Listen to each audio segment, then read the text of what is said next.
Uma igreja que ora e age em oração, em orar mais ação.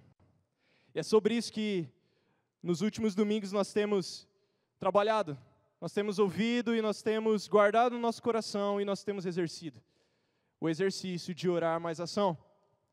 Uma série de mensagens que tem um nome um pouquinho comum, orar, ação, oração, mas isso é tão fundamental para a vida do cristão, até rima. E nós estamos nessa série de mensagens, trazendo à luz essa arma de guerra da fé em Cristo. E foi isso que o pastor Euler ministrou no domingo passado para a gente. Caso você não tenha visto a ministração, no nosso canal no YouTube, Igreja Missionária de Carapó, além das lives dos nossos cultos, os nossos cultos ao vivo, onde você pode ouvir novamente louvor, você também pode ouvir o corte da pregação.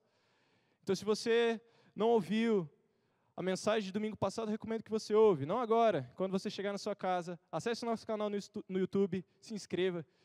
Estou puxando aqui um gancho.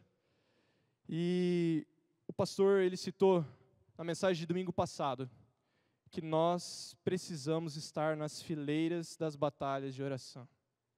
Nós precisamos estar nas fileiras das batalhas de oração. O que isso significa, igreja? Além de nós sermos uma igreja viva, que canta fervorosamente um louvor e rende uma adoração, uma igreja que se dedica no estudo da palavra e na oração, nós enchemos essas cadeiras com um brado de oração, guerreando, nessa ótica de guerra, onde um guerreiro vai para a guerra e a nossa arma, como diz em Efésios 6, a nossa espada é o Espírito, que é a palavra de Deus. E um soldado, ele não empunha sua espada somente de enfeite numa guerra. Muito pelo contrário. Antes dele usar a espada, ele passa por um treinamento. Antes dele usar a arma na sua guerra, na guerra que ele está travando, ele tem um certo treinamento.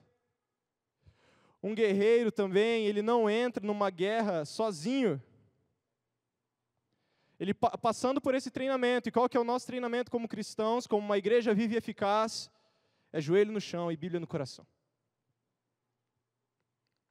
E agora imagina um soldado, ele entrando no campo de batalha sozinho. Ele sobreviveria por muito tempo? Provavelmente não. Se for um cara igual o Edson, que é fortão, né, Edson? Pode até durar um pouquinho mais de tempo, né? Igual o Joxan, que são um cara um pouquinho mais forte. Pode até durar um pouquinho mais de tempo, mas o fato é que, quando a gente vê Paulo evidenciando, ordenando que para nós nos revestirmos da armadura de Deus, descrita em Efésios 6, nós vemos uma peça em específico chamada couraça. A couraça, ela é um tipo de equipamento de defesa. Obrigado, meu irmão. Ela é um tipo de equipamento de defesa que ela é amarrada. Então imagina que eu coloco uma couraça aqui, vou dar conta de amarrar aqui atrás? Posso até conseguir amarrar com as duas mãos aqui, mas vai ficar frouxo. Então se nem para colocar uma armadura nós conseguimos fazer sozinho, imagina entrar numa guerra.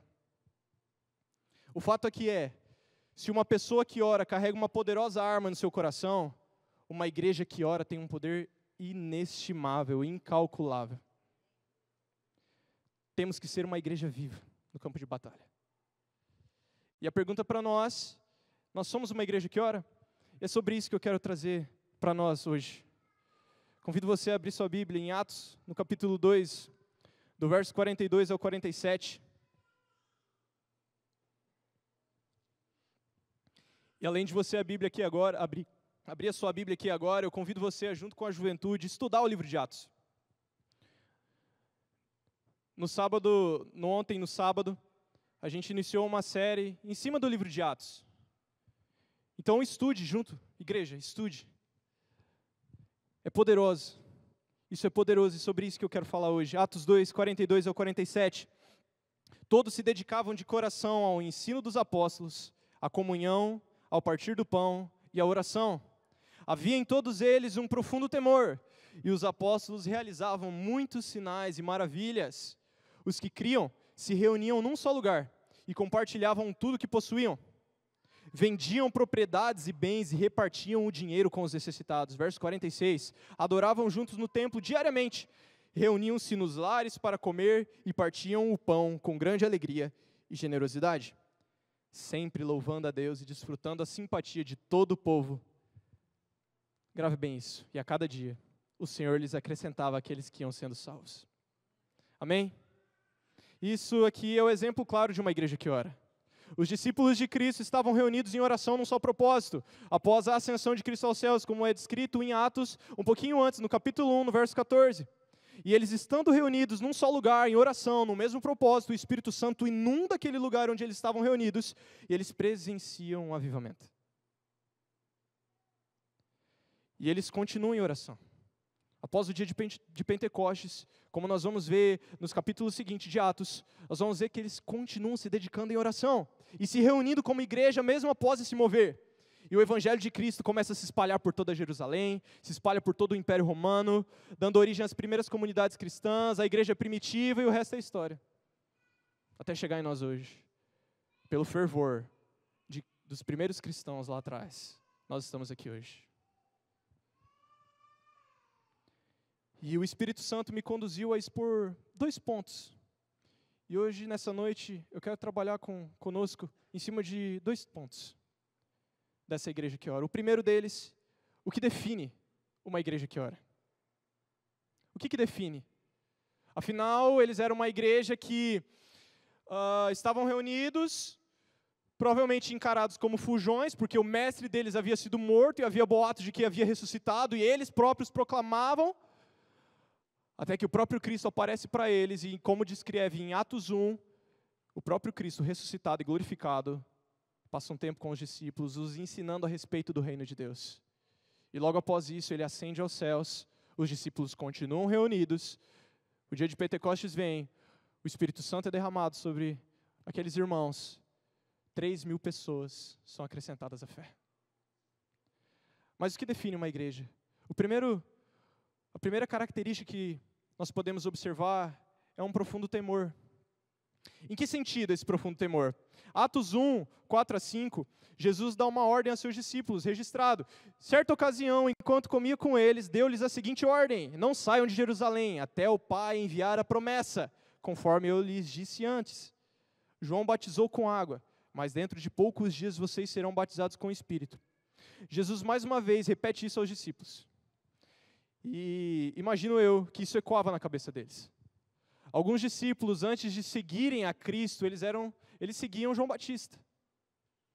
E João Batista, nas suas pregações, ele falava: eu batizo com água, mas virá alguém que batizará com... Imagina que isso ficava ecoando na cabeça dos discípulos. E quando Cristo, glorificado, ele fala: João batizou com água, mas dentro de poucos dias vocês serão batizados com o Espírito. Isso gera um profundo temor neles, porque eles se lembram de algo. E o sentido desse temor é que a igreja que ora age em profundo temor às ordens do Senhor, mesmo sem compreender totalmente o sentido. O que isso significa? Atos 2:43, havia em todos eles um profundo temor, e os apóstolos realizavam muitos sinais e maravilhas. Antes eles viam Cristo realizando sinais e maravilhas. Após o dia de Pentecostes, eles realizavam sinais e maravilhas. Imagina isso comigo, mesmo sem compreender como esses sinais e maravilhas estavam acontecendo, os discípulos ainda assim operavam esses milagres, no poder do Espírito. A igreja que age em profundo temor se submete à soberania de Cristo. Mas eu não entendo como que nós podemos crer em algo que foi dito há mais de 2.000 anos atrás. Isso é temor. É fé. O profundo temor nos leva a uma fé radiante, uma fé viva. Como Paulo vai falar para Timóteo, se alegrando da vida de Timóteo, da sua avó e da sua mãe, ele fala da fé não fingida de vocês. Profundo temor. A segunda característica que nós podemos ver é que uma igreja que ora se dedica de coração ao ensino. Os primeiros cristãos, antes do Pentecostes, estavam reunidos em oração, em um só propósito. E Pedro, conforme descrito em Atos 1, do versículo 15 até o verso 20, ele orienta 120 discípulos reunidos, expondo nada mais, nada menos que o livro de Salmos. Ali Pedro, junto com os discípulos, com os 11, com ele e os outros 10, e com mais outros que estavam reunidos com ele, começa a dizer: olha, era necessário né, Judas traiu Jesus, mas isso era necessário para que se cumprisse aquilo que estava descrito em Salmos. E Pedro não está fazendo nada mais aqui do que expondo as Escrituras.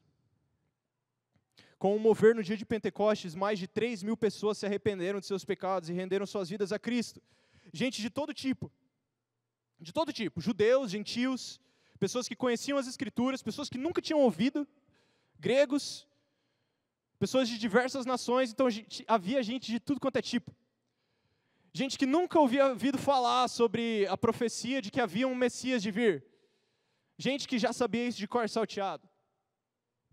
E com isso surge uma demanda gigantesca. E a igreja se dedica de coração ao ensino. Isso fica evidente em Atos, no capítulo 6, versos 3 e 4. Sendo assim, irmãos, escolham 7 homens respeitados, cheios do Espírito Santo e de sabedoria. O que está acontecendo aqui? Tinha muita gente, a comunidade foi aumentando.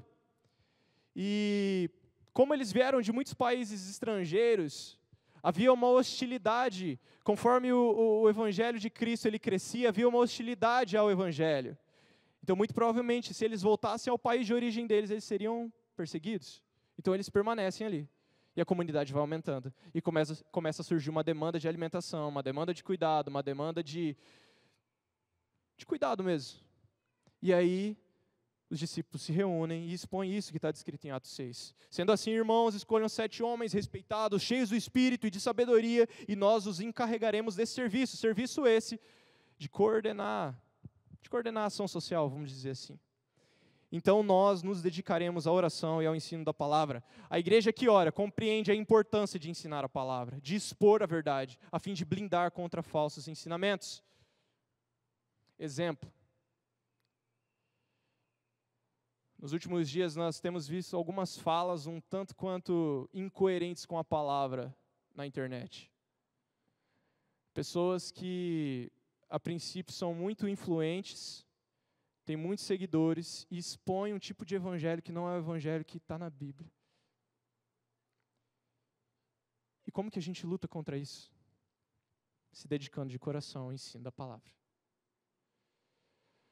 Tem acontecido algo, e isso eu acho de suma importância a gente compartilhar com a igreja. Tem acontecido algo no meio da juventude. Nós temos estudado a palavra. Tem uns meninos que me mandam mensagem 3 horas da manhã, tirando dúvida. Acredito que manda mensagem pro César também, né, mano? Pro pastor Euler. Cara, tem acontecido algo, igreja. Graças a Deus nós temos caminhado a ser uma igreja que se dedica de coração. Não é só ler a Bíblia porque eu preciso cumprir a meta, porque eu preciso cumprir o plano de leitura que está lá no fundo. Se você ainda não pegou, eu recomendo você pegar o plano de leitura anual. Não é só para cumprir meta, mas é de coração. E só assim nós vamos ficar blindados a todo falso evangelho que está sendo pregado lá fora, igreja. Nosso fundamento como igreja, nosso fundamento como servos do Senhor é a palavra e unicamente ela. Nós cremos que essa palavra é viva e eficaz, que é a nossa espada, então que nós a usemos. Terceira característica de uma igreja que ora, ela vive em comunhão. Atos 2, o verso 1, no dia de Pentecostes, todos estavam reunidos num só lugar. Atos 2, 44, os que criam se reuniam num só lugar. Deus é alguém que ama a comunhão. Ele tem prazer em se relacionar com a sua criação. Ele descia ao Éden todo fim de tarde para estar com Adão e Eva. Ele firma uma aliança pessoalmente com Abraão. E tantos outros exemplos. Ele é um Deus que ama a comunhão. Ele é um Deus que preza por relacionamento. E essa característica que nós podemos ver aqui, uma igreja que ora, uma igreja viva, vive em comunhão. A igreja que ora compreende que comunhão é essencial e que é impossível compreender o Evangelho de Cristo e não andar em comunidade. A igreja que ora compreende que ficar depois do culto para conversar com os irmãos e tomar um chazinho que os irmãos preparam com tanto carinho é essencial. A igreja que ora entende que tomar um tereré ou comer um churrasco, só que nesse caso é melhor, né? Nesse caso, ninguém dispensa uma carne assada. Ou uma salada de fruta ali, né, no caso da Geise. Né, Geise? Mas o fato é, a igreja que ora compreende o Evangelho e entende que é necessário estar junto, como corpo. Eles estavam reunidos em um só lugar, unidos em um mesmo propósito, unidos para louvar o nome do Senhor, para exaltar o nome do Senhor. Hoje de manhã a gente teve reunido aqui a equipe de louvor, e foi um momento tão maravilhoso de exposição das Escrituras e de alinhamento, onde nós podemos nos ouvir como equipe de louvor. Isso é comunhão, gente. Isso é comunhão. Não há como nós sermos uma igreja viva, uma igreja que ora e nós não compreendermos que o essencial do Evangelho é estar junto. E crente gosta de andar junto. Crente gosta de andar junto, né, pastora? A gente lá em Londrina, aí o pastor descia do carro, aí ele ia junto, aí nós esperava todo mundo junto, para ir todo mundo junto, caminhando junto, um do ladinho do outro, parecia uma equipe, né, um batalhão, não sei. Mas isso é essencial. E quando a gente olha para o livro de Lucas, nós vemos 2 homens no caminho de Emaús, caminhando em conjunto. Havia boatos de que Cristo, o líder dos cristãos, o líder de um movimento ali, havia sido morto, porém ele havia ressuscitado. E esses 2 homens no caminho de Emaús, que já andaram com Cristo, eles recebem uma presença inusitada, de alguém que a princípio eles não conhecem. E esse alguém começa a conversar com eles. E eles falam, você soube do que está acontecendo? Como assim você não soube? Está todo mundo sabendo? Como assim você não soube, Nádia, do que está acontecendo? Está todo mundo sabendo? E eles vão conversando, caminhando, e está ficando tarde, e eles convidam esse homem desconhecido a entrar dentro da casa deles, e eles partilham do pão. E ao partir do pão, os olhos deles se abrem. E acaso nossos corações não ardiam enquanto ele falava? Gente, sabe o que eles estavam fazendo? Momento de comunhão. Isso não muda. Isso não mudou hoje para nós. E graças a Deus, os irmãos são muito hospitaleiros. Os irmãos que gostam de conversar. Isso é muito bom. Isso é maravilhoso, gente. Porque uma igreja que ora, vive em comunhão. A 4ª característica de uma igreja que ora, ela partilha o pão. Atos no capítulo 2, agora no verso 44 ao 46, os que criam se reuniam num só lugar, comunhão, e compartilhavam tudo que possuíam, vendiam propriedades e bens, repartiam o dinheiro com os necessitados, reuniam-se nos lares para comer e partiam o pão com grande alegria e generosidade. Isso aqui precisa ser destacado. No verso 46, um pouquinho mais à frente do verso vai dizer, eles reuniam-se nos lares para comer e partiam o pão com grande alegria e generosidade. O partir do pão, quando a gente fala no partir do pão, pelo menos eu já fico, aonde? Onde que nós vamos partir o pão? Gente, comunhão. Mas o partir do pão vai muito além de comer.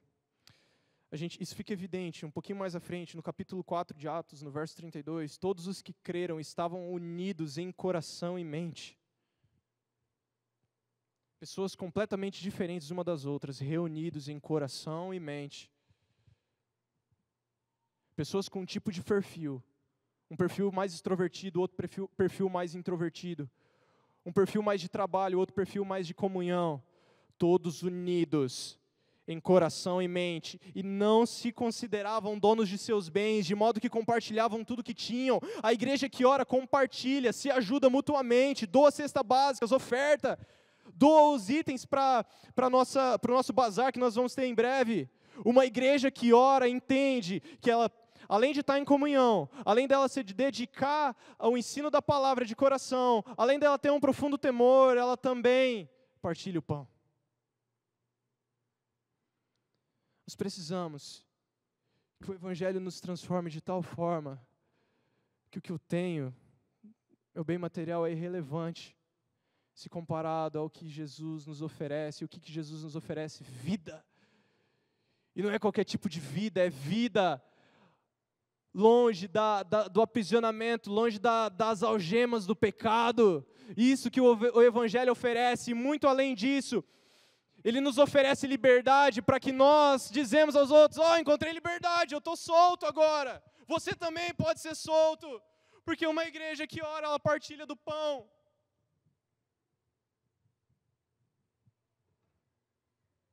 E muito além do pão, partilha do verdadeiro presente, que é Jesus Cristo, morto, porém crucificado, porém ressurreto e revestido de glória. Amém? A quinta característica, a igreja que ora, ora. A igreja que ora, persevera em oração. Atos 1,14, todos eles se reuniam em oração, com um só propósito. Ao longo de todo o livro de Atos, conforme a gente for vendo e a gente for estudando os capítulos, nós vamos ver que a igreja não para de orar. E que ao longo desse livro, a fé que esses homens e mulheres tinham gerava fervor em oração. E quando a igreja orava, sempre que a igreja orava, algo acontecia. Nós vamos ver isso mais para frente, quando Pedro e João são presos e eles vão para a igreja, se reúnem com a comunidade depois de ser soltos e eles compartilham o que aconteceu. Gente, nós precisamos, meus irmãos, gravar isso. A igreja que ora, quando a igreja ora, algo acontece. Se a oração de um cristão sozinho é uma arma poderosa, uma igreja que ora tem um poder tamanho e gigantesco.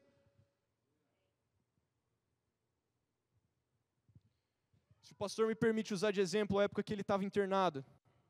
A pastora já compartilhou isso com a gente, eu vou compartilhar novamente. O pastor transitando entre a promoção para a vida eterna e entre continuar aqui com a gente. Ele ali, né?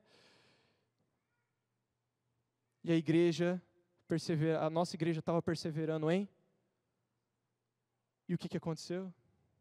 Nosso pastor está aqui hoje. Amém? Amém, gente, nosso pastor está aqui hoje. Amém, glória a Deus. Isso não mudou, meus irmãos. Isso não mudou. A igreja ainda deve perseverar em oração. A igreja que ora, continua orando. Perseverando em oração. Participando dos cultos de terça, das reuniões de terça de intercessão. A igreja que ora está aqui para orar. Participando dos períodos de oração que nós temos periodicamente na igreja. Ora junto com os jovens, todo último sábado de madrugada. Ontem nós tivemos um período de oração às 5 horas da manhã e a igreja toda está convidada. Todo último sábado de todo mês, às 5 horas da manhã, nós estamos aqui, com alguns minutinhos de reflexão, um momento de oração e um momento de partilhar no final. Porque uma igreja que ora, persevera em oração. Uma igreja que ora, ora todos os dias, ora mesmo sem vontade, mesmo sem saber, ora. E glória a Deus, meus irmãos, porque nós temos sido uma igreja que ora. Nós temos sido uma igreja que persevera em oração. Amém? O segundo ponto. Quais são os frutos de ser uma igreja que ora? Nós vimos aqui que a igreja que ora tem algumas características que são evidentes. Ela tem temor, ela se dedica de coração ao ensino da palavra, ela vive em comunhão, ela partilha do pão e ela persevera em oração. E essas características geram frutos. A árvore que não produz fruto é cortada e lançada ao fogo. Mas nós somos uma igreja que ora, amém? E nós produzimos fruto. E quais são os frutos de ser uma igreja que ora? O primeiro fruto gera crentes ousados. Eu convido você a abrir sua Bíblia ou acompanhar comigo no telão, Atos capítulo 3, do verso 12 até o 19.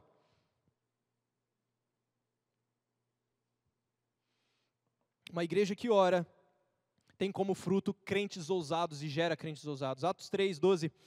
Pedro, percebendo o que ocorria, aqui eles se dirigem ao templo para orar.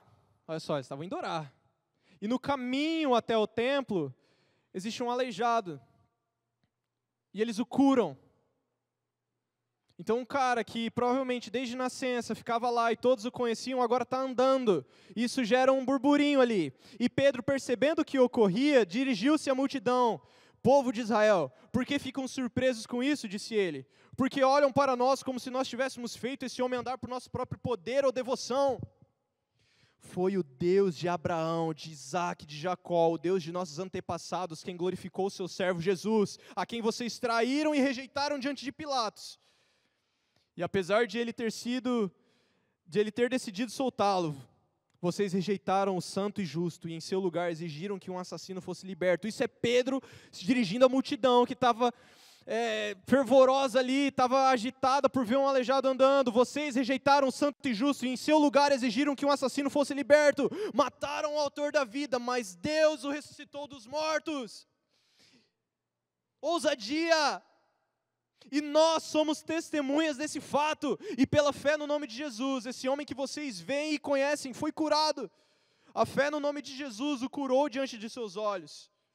O verso 17, irmãos, sei que vocês e seus líderes agiram por ignorância, mas Deus assim cumpriu o que todos os profetas haviam predito acerca de Cristo, que era necessário ele sofrer essas coisas. E com uma ousadia tamanha, Pedro fala, agora arrependam-se. Isso aqui ecoa o que ele pregou no dia de Pentecostes para a multidão, um evangelho de arrependimento. Portanto, arrependam-se e voltem-se para Deus, para que seus pecados sejam apagados. Pedro confronta o povo na autoridade dada pelo Espírito após curar o aleijado. E mais tarde, no capítulo 4, acontece a primeira prisão em nome de Cristo registrada na Bíblia. Por conta desse fato, os mestres da lei ficam indignados. Ficam indignados com Pedro e João. E aqui é registrado a primeira prisão em nome de Cristo. E Pedro e João, mesmo presos, mesmo sendo presos, mesmo sendo sentenciados à prisão, eles continuam a confrontar. Porém agora confrontam o conselho de líderes. E qual a consciência disso? Atos 4:4, muitos que tinham ouvido a mensagem creram, totalizando agora cerca de 5.000 homens. Ousadia! Quando Pedro vai lá, Pedro e João indo ao templo para fazer o quê? Orar. Eles encontram um aleijado no poder do nome de Jesus, e eles dizendo que a fé desse homem o cura.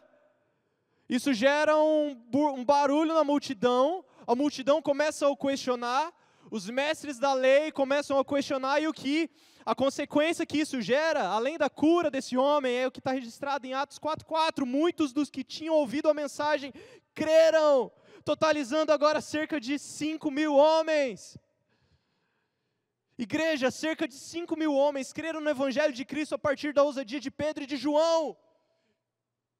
De falar, o que vocês estão vendo aqui, foi feito pelo mesmo Cristo que vocês crucificaram, porém que agora ele é ressurreto e ele curou a vida desse homem. Ousadia faz com que pessoas sejam acrescentadas à fé. Ao longo do livro de Atos, nós vamos ver inúmeros exemplos de crentes agindo com ousadia, como Paulo e Silas. Mas depois de apanharem, né, Joxan? Paulo e Silas. Eles estão caminhando e atrás deles vem uma mulher falando, eis os homens que pregam sobre o Filho de Deus. E ali nesse sentido o que ela está falando é debochando deles. Isso começa, né? Imagina aí, você está caminhando por algumas horas e uma pessoa atrás, pipipi, pipipi. E essa mulher era possuída por um espírito de adivinhação, e o que Paulo vai lá e faz? Expulsa o espírito da mulher.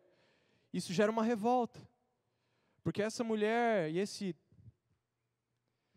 essa capacidade dela, o que ela via fazendo, gerava dinheiro para algumas pessoas influentes da cidade. E o que eles fazem? Quando eles veem que Paulo e Silas estão causando um rebuliço lá, estão tirando a fonte de renda deles, eles tiram a roupa de Paulo e Silas e surram ele com vara. Não é a surra de varinha de pé de jabuticaba, pé de acerola, não, gente. É uma surra. Eles são lançados na prisão, provavelmente com feridas expostas, acorrentados, e sabe o que eles fazem? Eles cantam, eles louvam. E mais tarde, uma casa inteira é salva.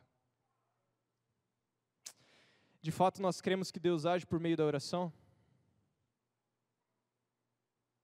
Nós cremos que Deus age por meio da oração, irmãos? Então nós devemos orar. Se nós cremos que Deus age por meio da oração, nós devemos ter ousadia. Abraão ora e quando ele ora, Deus livra seu sobrinho Ló da destruição de Sodoma e Gomorra. Elias ora e Deus manda fogo dos céus. O próprio Jesus ora e ele resiste à tentação do diabo no deserto. Desse Deus mudou? Ele parou de ouvir o clamor do seu povo? Não! Eu posso dizer que eu sou resposta de oração, eu sou fruto da oração dos meus pais.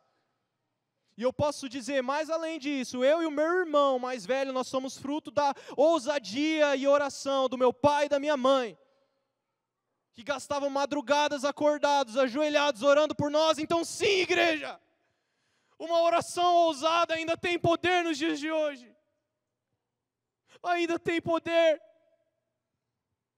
Porque Deus não muda. Nós mudamos, o tempo muda, mas Deus não, Ele é de caráter imutável. Se uma igreja que ora gera crentes ousados, nós devemos, igreja, agir com ousadia. Não com um sorriso falso, mas com um semblante alegre, porque nós recebemos vida, e nós recebemos além de vida uma missão. E que gostoso é participar juntos dessa missão, servir em nome do Rei, soldados a serviço em nome do Rei, e bendito é o Rei. O segundo fruto de uma igreja que ora, ela é viva. A igreja que ora é viva, Atos 4, verso 23 e 24. Assim que foram libertos, Pedro e João, depois do episódio deles curarem o aleijado, eles serem presos, eles são libertos. Pedro e João voltaram ao lugar onde estavam os outros irmãos e lhes contaram o que os principais sacerdotes e líderes tinham dito. O verso 24, ao ouvir o relato, todos os presentes levantaram juntos a voz. Aqui Pedro e João, eles relatam à igreja, à comunidade, o que havia acontecido. A primeira prisão registrada em nome de Cristo, eles estão relatando, aconteceu isso, cara, a gente foi lá, velho, e a gente foi ousado lá e tal. E ao ouvir o relato, todos os presentes levantaram juntos a voz. Provavelmente, quando Pedro e João relatam isso à comunidade, à igreja, isso gera um temor no sentido de medo mesmo. E a igreja faz o quê? Mais uma vez, a igreja ora. Ao ouvir o relato de todos os presentes, levantaram juntos a voz e oraram a Deus. Soberano Deus, soberano Senhor, Criador dos céus e da terra, do mar e de tudo que neles há. E um pouquinho mais tarde, no verso 31 de Atos 4, depois dessa oração, o lugar onde estavam reunidos tremeu, e todos ficaram cheios do Espírito Santo e pregavam corajosamente a palavra de Deus. Uma igreja viva, que orou assim no dia de Pentecostes, foi revestida de poder pelo Espírito Santo, pregava, Pedro vai lá, prega, 3.000 pessoas se convertem, 3.000 homens se convertem. Pedro e João, a caminho do templo, indo orar, eles vão lá e na ousadia e no poder do Espírito Santo, eles curam o aleijado. Eles confrontam a multidão, confrontam os mestres da lei, são presos, são libertos, vão até a igreja, compartilham o que está acontecendo, a igreja faz o quê? Ora. E depois dessa oração, o lugar onde estavam reunidos tremeu e todos ficaram cheios do Espírito Santo e pregavam corajosamente a palavra de Deus. Algo que está vivo demonstra a sua vida.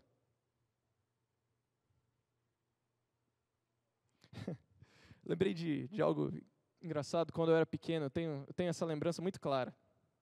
Eu acordava no meio da noite e eu e meu irmão partilhávamos do mesmo quarto. E aí meu irmão estava lá, cara, parecia uma pedra. Ele tinha o costume de dormir assim, irmãos. Ele dormia com a mão unida assim. Cara, lembro quantas vezes eu fui lá e coloquei o dedo debaixo do nariz dele para ver se ele estava respirando. Isso aqui é para exemplificar que algo que está vivo demonstra a sua vida, através de algumas manifestações, mesmo as mais simples. A igreja ora novamente depois que Pedro e João relatam sobre sua prisão, pedindo por coragem, e algo acontece. Nós somos uma igreja viva? Nós somos uma igreja viva? Então que nós levantemos a nossa voz, nós demonstremos que nós estamos vivos, dizendo amém, dizendo aleluia, levantando um aleluia, dizendo um glória a Deus. Sabe o que o amém significa, irmãos? Eu concordo. Eu levo adiante isso que está sendo dito. Quando é dita uma verdade do Evangelho, lembrem-se que a verdade é isso aqui, é a palavra. Quando uma verdade é exposta, nós devemos confirmar isso, dizendo amém. Sinal de que nós estamos vivos. Não tem como nós dizermos que estamos vivos e não manifestarmos vida. Nesse caso, gente, a gente não recebeu qualquer tipo de vida, não. É uma vida livre do pecado. Uma vida com tentações. Porém, nós temos um escape, que o escape é Cristo. O sacrifício. O sangue de Cristo vertido na cruz do Calvário, que gera vida em nós. Por suas feridas nós fomos sarados. Isso é vida. O terceiro fruto de uma igreja que ora, a igreja é resistente. Atos 16 relata isso. O verso 22 até o 26. Logo, uma multidão revoltada se juntou contra Paulo e Silas. Revoltada por quê? Porque eles tiraram a fonte de renda do povo, que era aquela mulher. E os magistrados ordenaram que os dois fossem despidos e açoitados com varas. Despidos. Arrancou o que eles estavam vestindo e varada. Depois de serem severamente açoitados, foram lançados na prisão. O carcereiro recebeu ordens para não os deixar escapar. Verso 24. Por isso, os colocou no cárcere interno, prendendo-lhes os pés no tronco. Por volta da meia-noite. Cara, isso aqui é logo em sequência que eles apanham. Que eles estão acorrentados. Por volta da meia-noite, Paulo e Silas oravam e cantavam hinos a Deus, e outros presos ouviam. E de repente, houve um forte terremoto, e até os alicerces da prisão foram sacudidos, e no mesmo instante todas as portas se abriram e as correntes de todos os presos se soltaram. Quantos de nós, feridos após uma surra de vara e lançados numa prisão, acorrentados, resistiríamos sem duvidar da fé? Se isso acontecesse conosco. Quantos de nós agiríamos como Paulo e Silas? Sem questionar a fé, sem questionar o Deus. A dura verdade, meus irmãos, é que nós murmuramos por muito menos. Eu nunca fui lançado numa prisão em nome do Evangelho. E eu murmuro por muito menos. Lembra que a característica de uma igreja que ora é um profundo temor? Isso deve gerar um temor em nossos corações, meus irmãos. Enquanto eu estava meditando nessa palavra, eu só sabia chorar. Eu sou chorão por natureza, mas dessa vez eu chorava mais que o normal. Eu só sabia chorar. E a minha oração era: Senhor, me perdoa pela minha irresponsabilidade. Senhor, me perdoa pela falta de compromisso. Isso deve gerar um temor em nós. Mas o fato é que a igreja que ora resiste aos ataques, resiste às aflições. A igreja primitiva sobreviveu à perseguição de Roma por perseverar em oração. Os shows magníficos do Coliseu, onde crentes eram queimados vivos, e o cheiro da carne perdurava por aquele lugar, isso não foi suficiente para parar o avanço da igreja, porque a igreja que ora resiste. A igreja que ora resiste por perseverar em oração. Paulo e Silas bradaram em oração. Eles bradaram em oração e algo acontece naquela prisão. Atos 12 vai registrar outra prisão de Pedro. Pedro foi preso e enquanto Pedro estava preso, a igreja orava. A igreja orava. E a gente vai ver nesse capítulo de Atos que enquanto a igreja estava orando, o que aparece na porta? Pedro.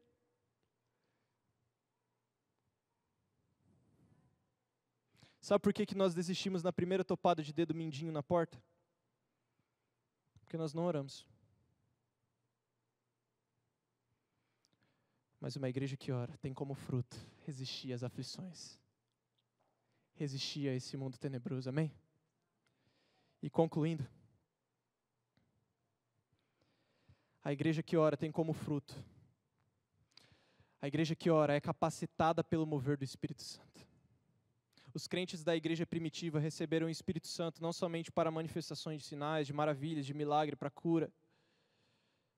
Pedro, Estevão, Paulo, Silas, todos esses mártires, missionários que às vezes nós nem sabemos os nomes.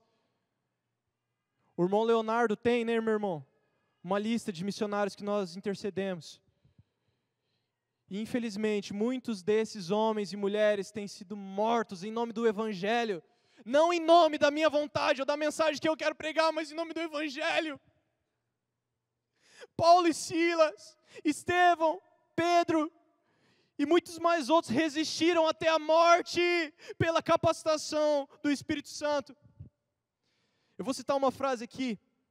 O poder do Espírito Santo, os dons que Ele derrama, nos capacita para sermos testemunhas e suportarmos as perseguições. Essa frase foi dita por 2 líderes nossos, o pastor Euler e o César, no nosso estudo bíblico de semana passada. O poder do Espírito Santo derramado ali em Atos, que a gente vê que é evidenciado, os dons que Ele derrama, nos capacita e capacitou aqueles homens e mulheres para serem testemunhas e suportarem as perseguições. Existe uma ilustração acerca da morte de Paulo, que eu acho muito interessante. No ensurdecedor barulho do machado sendo afiado, das correntes sendo balançadas, da cabeça rolando, do sangue sendo jorrado e do Espírito de Paulo sendo recebido no céu.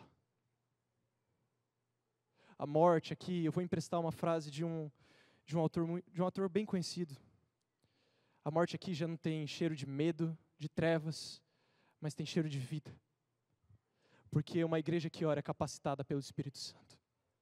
Quando a igreja orava, todos ficavam cheios do Espírito Santo e pregavam corajosamente a palavra de Deus. E nós hoje, quando nós oramos, o Espírito Santo nos reveste de poder para nós, além dessas portas, nós termos igreja além, porque uma igreja que ora, além de todas essas características, ela também é uma igreja fora da igreja, ela também é uma igreja nas casas, ela também é uma igreja nos PGs, ela é uma igreja na faculdade, nos trabalhos, nas empresas, é uma igreja viva,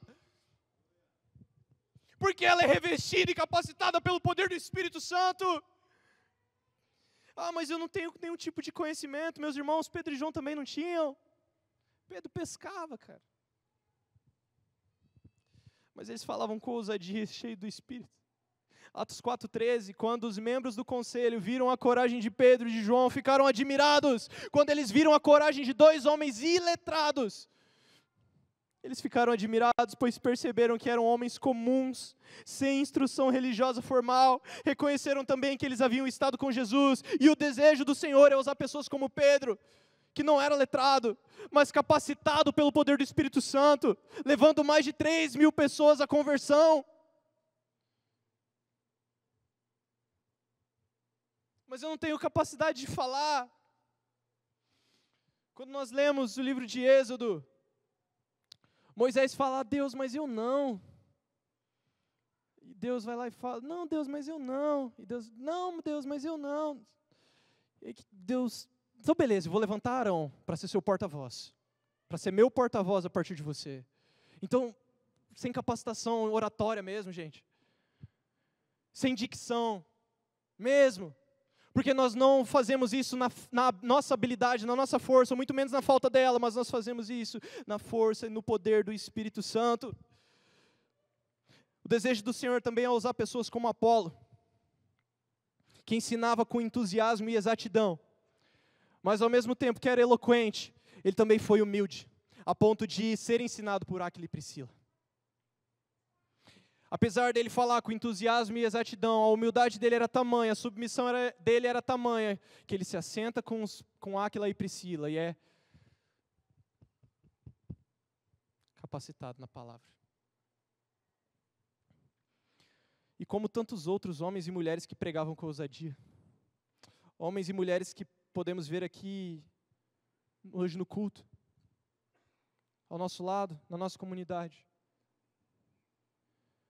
A nossa igreja, aqui em Carapó, ela permanece até hoje. E ela veio para cá pelo um homem capacitado pelo poder do Espírito Santo, que veio até aqui e começou reuniões em casas. E nós estamos aqui hoje. A nossa igreja está aqui hoje porque houveram homens e mulheres que oraram. Homens e mulheres provavelmente sem nenhum tipo de conhecimento, mas que oraram, que a igreja permanece viva. Eu estou aqui hoje porque o meu pai e a minha mãe pregaram isso aqui para mim.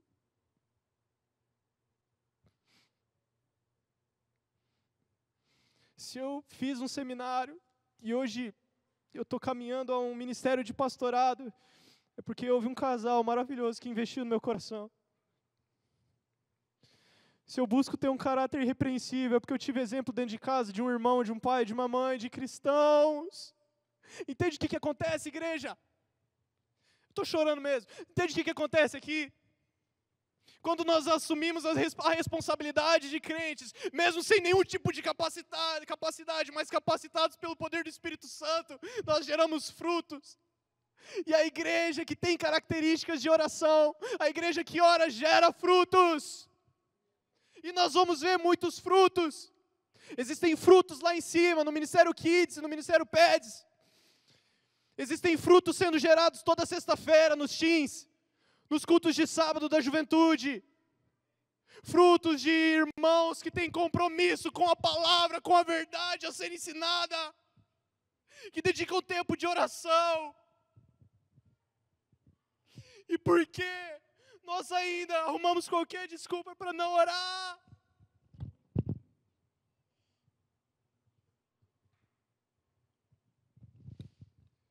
A igreja missionária de Carapó é uma igreja que ora. A igreja missionária de Carapó é uma igreja que ora. A igreja missionária de Carapó é uma igreja que ora, amém? Glória a Deus. Os crentes que impactaram o mundo foram homens e mulheres de oração.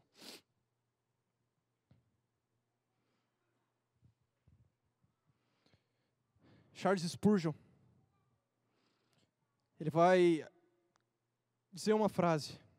Aqui eu parafraseei essa frase dele. O sucesso do meu ministério de pregação devia-se a uma reunião de oração todas as segunda-feiras no templo, onde milhares de pessoas se reuniam para buscar o poder de Deus. Gente, não era dezenas, não era centenas, milhares de pessoas se reuniam para buscar o poder de Deus. O homem reconhecido como príncipe dos pregadores reconhece que o sucesso de seu ministério de pregação era por conta de irmãos que lotavam as fileiras de oração, que batalhavam, que assumiam a responsabilidade como cristãos e oravam. Oravam. Não é para nós refletirmos e praticarmos, mas nós podemos refletirmos e praticarmos. Uma igreja que ora tem como característica. Tem características e tem frutos. Nós somos uma igreja que ora.